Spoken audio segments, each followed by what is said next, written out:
जय श्री कृष्ण। राधे राधे। मित्रों, उग्र रूपथी डरी गયેલા અર્જુન પાસે બીજો કોઈ સહારો નથી. ભીત ભીત સગદગદમ, એકદમ ભયભીત થયેલા, વેપમાનઃ કંપી ઉઠેલા, ધ્રુજતા અને સગદગદમ ગદગદિત અવાજમાં અર્જુને ભગવાન કૃષ્ણની સ્તુતિ કરવાનું શરૂ કર્યું. અને ભગવાનને વાત આગળના શ્લોકમાં, પૂર્વ શ્લોકમાં એટલે કે 38મા શ્લોકમાં અર્જુને કીધું કે તમ આદિદેવ પુરુષ પુરાણ, તમે આદિદેવ છો, પુરાણ પુરુષ, પુરાણ પુરુષ છો, અને વિશ્વસ્ય પરમ નિધાનમ, તમે આ વિશ્વનો, સંસારનો શ્રેષ્ઠ આશ્રય સ્થાન છો, તમે વેતા છો, જાણવાવાળા છો, વૈદ્યમ જાણવા યોગ્ય પણ છો, અને પરમમ ધામમ અનંત રૂપ છો. તમે પરમધામ છો અને અનંત રૂપ છો. હજી અર્જુન ભગવાન કૃષ્ણની સ્તુતિને આગળ વધારતા 39મા શ્લોકમાં નોખા નોખા સ્વરૂપમાં આપ કઈ કઈ જગ્યાએ અને કેવી કેવી રીતે રહેલા છો એમની વાત કરતા કહે છે કે વાયુ, યમ, અગ્નિ, વરુણ, શશાંક, પ્રજાપતિ ત્વમ પ્રપિતામહશ્ચ, નમો નમસ્તે અસ્તુ સહસ્ત્રકૃત્વા પુનઃશ્ચ ભૂયઃ અપી નમો નમસ્તે.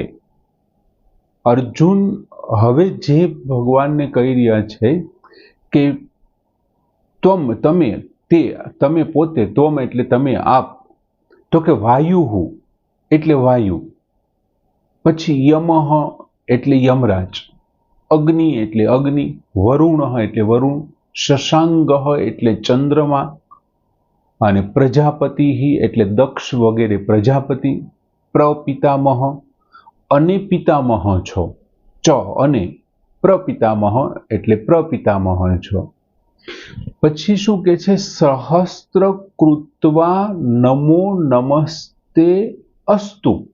સહસ્ત્ર કૃત્વા, તે એટલે તમને, સહસ્ત્ર કૃત્વા હજારો વાર, નમોહ નમઃ નમસ્કાર હો, નમસ્કાર હો, તે સહસ્ત્ર કૃત્વા નમો નમઃ અસ્તુ, હજારો વાર તમને નમસ્કાર હો, નમસ્કાર હો. અને પછી કહે છે કે પુનઃ ભૂયઃશ્ચ નમો નમસ્તે, અપી પુનઃ ભૂયઃ અપી નમો નમસ્તે. અને ફરીવાર આપને, ભૂયઃ એટલે વારંવાર, ફરીવાર આપને વારંવાર નમસ્કાર હો, નમસ્કાર હો. એક વખત તો હજારો વખત નમસ્કાર કર્યા, પાછા એને અર્જુન કહે છે પુનઃ અપી ભૂયઃ, અને ફરીવાર આપને ભૂયઃ એટલે વારંવાર નમસ્કાર હોય. એમ હજારો વખત કર્યા પછી પણ એમ કહે છે કે વારંવાર નમસ્કાર. જોકે અર્જુનના મનમાં જે વિશ્વરૂપ દર્શનની ઈચ્છા હતી, વિરાટ રૂપ જોવાની અર્જુનની જે ઘેલછા, જે તાલાવેલી એમની જે તમન્ના હતી, અને એ કંઈક એવું માનીને બેઠા હતા કે હું આવું જોઈશ એમ, અને એમનાથી બીજું સ્વરૂપ, ઉગ્ર સ્વરૂપ ભગવાનનું, અતિ ઉગ્ર સ્વરૂપ જોઈ અને અર્જુનની પછીની જે સ્થિતિ થઈ, અને પછી છેલ્લે ડરી ગયેલા અર્જુન, તથા ચ અહમ લોકત્રય, એવા શબ્દ ત્યાં ત્રણેય લોક ધ્રુજી ગયું છે, ડરી ગયું છે, તથા ચ હું પણ ડરી ગયો છું એમ. અને પછી એ સ્તુતિ આગળ વધારતા ભગવાનને વાત કરે છે અને અહીં કહે છે કે તમે કોણ છો એમ. જોકે વચ્ચે એક વખત પૂછી બેસે છે એવું કે ઉગ્ર રૂપ કહસી, તમે કોણ છો એમ, આ ઉગ્ર રૂપ ધારણ કરેલા.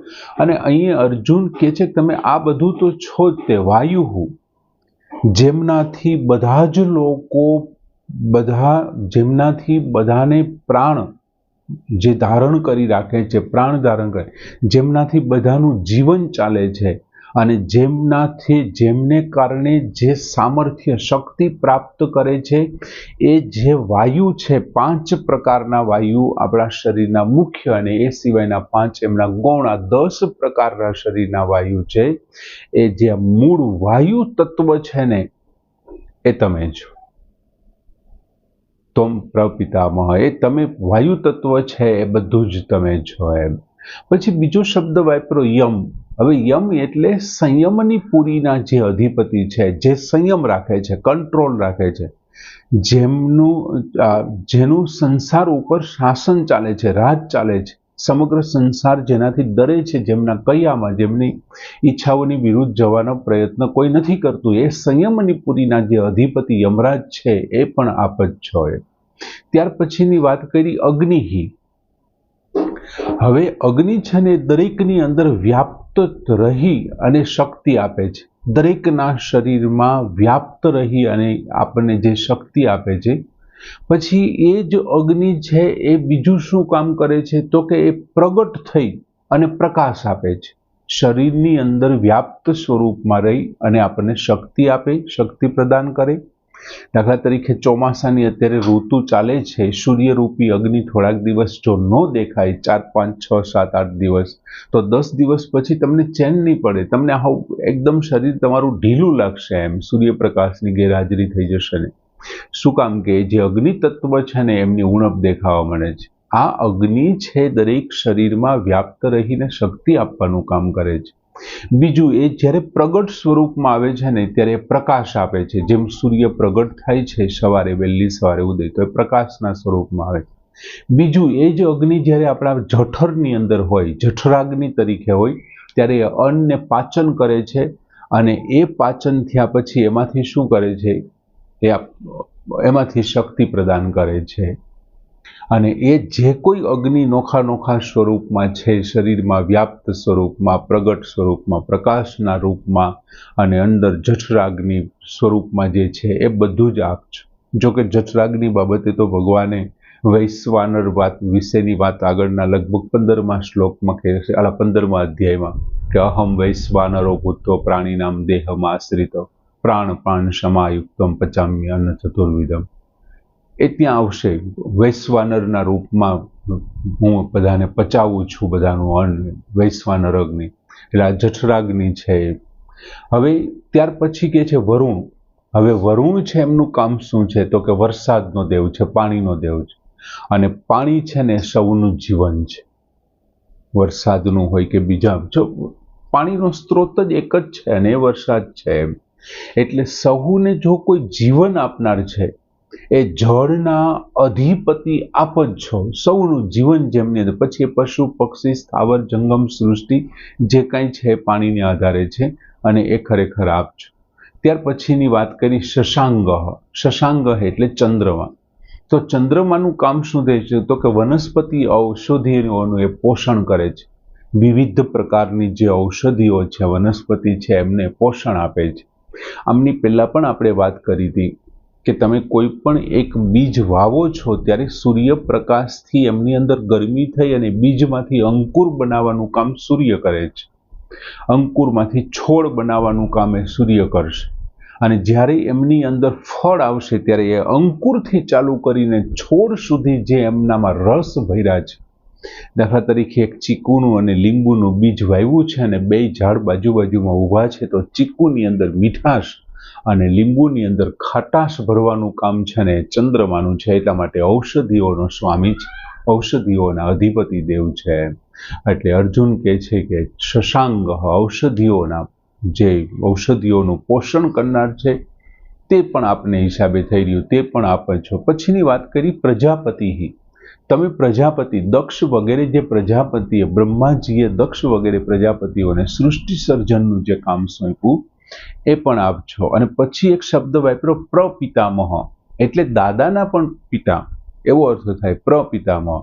તો ખરેખર એ શું કહેવા માંગે કે ભાઈ તમે પ્રપિતામહ છો?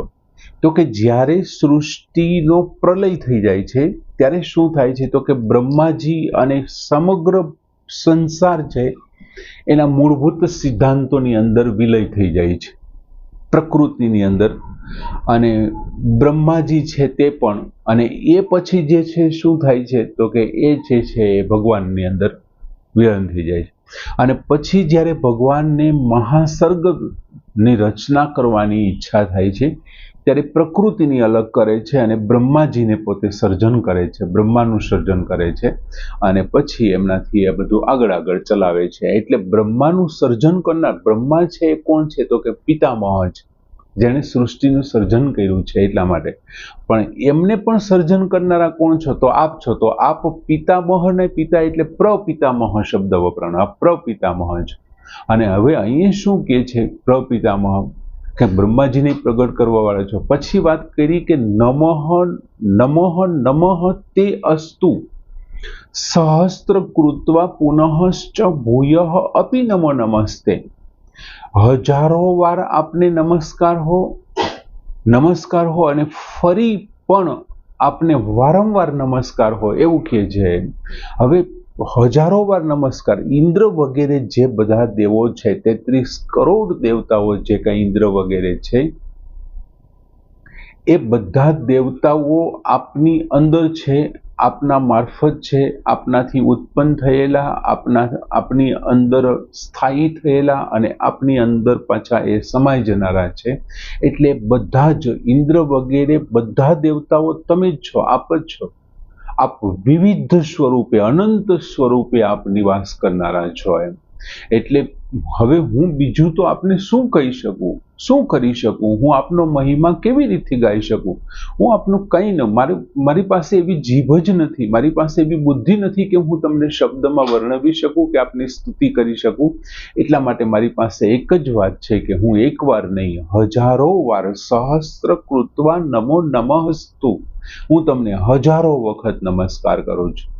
અને એમ છતાંય ફરી પાછો આપને નમસ્કાર કરીને જાઉં છું ને ત્યારે પાછી એક જ ઈચ્છા થાય, હું ફરી પણ આપને વારંવાર માત્ર નમસ્કાર જ કરું છું. નમસ્કાર જ કરી શકું, બીજું હું કંઈ ન કરી શકું. મારી પાસે કંઈ કરવાની બીજી ત્રેવડ જ નથી. જ્યાં સુધી માણસના મનમાં પોતાનું બળ અને પોતાનું અભિમાન છે, મને એવું બળ હોય કે હું કંઈક બોલીશ, મને એવી શક્તિ હોય કે મને એવું હોય કે મારી પાસે શબ્દોનો ભંડાર છે, હું બોલી શકીશ, ત્યાં સુધી જ્યાં સુધી અભિમાન છે ને, ત્યાં સુધી માણસની જવાબદારી રહે છે કે એમણે કંઈક કરવાનું છે. જ્યારે એમનામાં બળ અને અભિમાનનું સામર્થ્ય ન રહે, સામર્થ્ય જતું રહે છે, ત્યારે એમને બોલવાનું બંધ થઈ જાય છે. અને પછી એ માત્ર નમસ્કાર જ કરે છે, પગે જ લાગે છે, માત્ર નમસ્કાર થાય છે. અને પછી એમણે કંઈ કરવાનું રહેતું જ નથી. એ સંપૂર્ણ પોતાની જાત છે શું કરે છે? ભગવાનને સોંપી દે છે. અને પછી બધું કામ કોનું છે? એ શરણ્યનું કામ છે. એમણે કરવાનું છે, જેમના શરણે આપણે ગયો છે. શરણાગતે તો કંઈ કરવાનું નથી. એ શરણ્ય જે આપણને શરણો આપીને બેઠો છે, એમણે કરવાનું છે. એટલે અર્જુન પણ એમ કે છે, હું ફરીવાર આપણને વારંવાર નમસ્કાર જ કરું છું. વાયુ, બહુ સરસ શ્લોક છે કે વાયુ એક રીતે જોઈએ તો પ્રકૃતિના તત્વો છે. વાયુ છે, અગ્નિ છે, વરુણ છે, શશાંક છે. આ બધા પ્રકૃતિના તત્વો લઈ લીધા છે કે જેમના વિના રહેવું અશક્ય છે. સજીવ સૃષ્ટિ કે એ શક્ય નથી. એમની વાત કરી કે વાયુ યમઃ અગ્નિ વરુણ શશાંક પ્રજાપતિ સ્ત્વમ પ્રપિતામહશ્ચ નમો નમસ્તે તુ અસ્તુ સહસ્ર કૃત્વા પુનઃશ્ચ ભૂયઃ અપી નમો નમસ્તે. પૂર્ણ કરીએ. જય શ્રી કૃષ્ણ.